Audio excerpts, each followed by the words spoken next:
আসসালামু আলাইকুম, শুভ দুপুর। নিশ্চয়ই সবাই ভালো আছেন। আলহামদুলিল্লাহ আমিও ভালো আছি। আজকে আমি আপনাদের সাথে শেয়ার করব, অনেক মানুষ দেখা যায় যে নিজের জীবনের উপর বিরক্ত, তার ভালো লাগে না, আশেপাশের মানুষের আচার আচরণ তার ভালো লাগে না, পরিবারের লোকজনের সাথে কথা বলতে তার বিরক্তি। দেখা যায় যে এই সময় মানুষ অনেক হতাশায় ভোগে। তাহলে ওই সব মানুষদের জন্য আমি বলতেছি, জীবনটা আসলে কিন্তু অনেক সুন্দর। সে জীবনকে আপনি গুছিয়ে নিতে হবে, কখনো স্যাক্রিফাইস করে, কখনো ধৈর্য ধরে, কখনো বা চুপ থেকে আপনি গুছিয়ে নিতে হবে। এবার আমি আপনাকে বলি আপনার জীবন কখন সুন্দর হবে। যেমন আপনি প্রোডাক্টিভ মানুষের সংস্পর্শে থাকবেন, অর্থাৎ যেসব মানুষ উন্নয়নমূলক কথা বলবে তাদের সাথে থাকবেন। অলস বা নেতিবাচক মানসিকতার মানুষের সঙ্গ এড়িয়ে চলবেন, তারা আপনার আপনজন হলেও। পরিশ্রমী, উদ্যমী এবং সৎ মানুষের সাথে সময় কাটান, তাতে কিছু শিখতে পারবেন। তারপর হলো নিজের স্বাস্থ্যের প্রতি যত্ন নেবেন।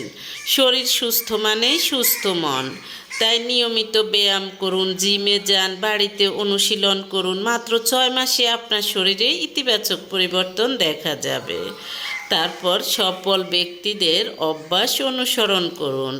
সফল ব্যক্তি বলতে যারা সফলতা অর্জন করেছে, যেমন এলন মাস্ক দিনে 12 থেকে 16 ঘন্টা পরিশ্রম করেন এবং বহুমুখী দক্ষতা অর্জনে বিশ্বাসী।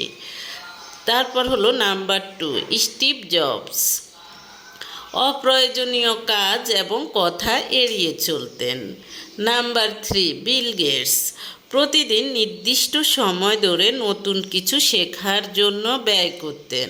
তার নির্দিষ্ট কিছু সময় থাকতো, সে এইসব সময় গবেষণা করত। এইরকম আরও অনেক আছে, তাদেরকে আপনি অনুসরণ করবেন। ধৈর্য ও একাগ্রতা ধরে রাখা। ধৈর্য মানেই আপনাকে মানুষ অপমান করবে, আপনার চুপ থাকা, এটা ধৈর্য মানে এটা না। ধৈর্য মানে হলো আপনি কোনো কাজ শুরু করেছেন এবং এর শেষ দেখেই ছাড়বেন। অর্থাৎ ধৈর্য ধরে ছোট ছোট লক্ষ্য সেটা অর্জন করবেন এবং ধাপে ধাপে এগিয়ে যাবেন। প্রতিদিন ইতিবাচক অভ্যাস গড়ে তুলবেন এবং আপনার কাজে সফলতা দেখার জন্য আপনি চেষ্টা চালিয়ে যাবেন। তারপর শেষ কথা হলো, সফলতা একদিনে আসে না, তবে যদি পরিকল্পিতভাবে নিজেকে উন্নত করেন, ধৈর্য ধরেন এবং সঠিক সিদ্ধান্ত নেন, তাহলে একদিন অবশ্যই আপনি আপনার লক্ষ্যে পৌঁছাতে পারবেন।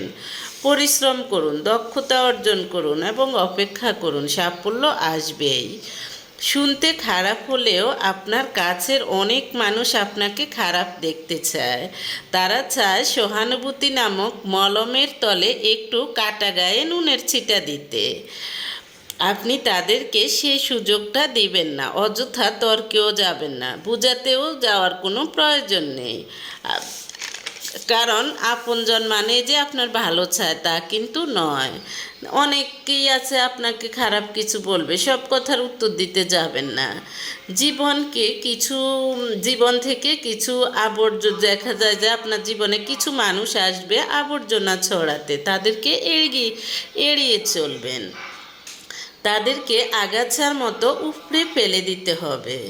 চারপাশে প্রচুর মানুষের সাথে দেখা হবে, অনেক ভিড় ঠেলে আপনাকে সামনে এগুতে হবে, অনেক রকম কথা কানে আসবে, সব কিছু ইগনোর করতে হবে। তাহলে আপনার জীবনটা সুন্দর হবে। নতুবা দেখা যায় যে আপনি শত চেষ্টা করেও আপনি আপনার জীবনকে সুন্দর করতে পারবেন না।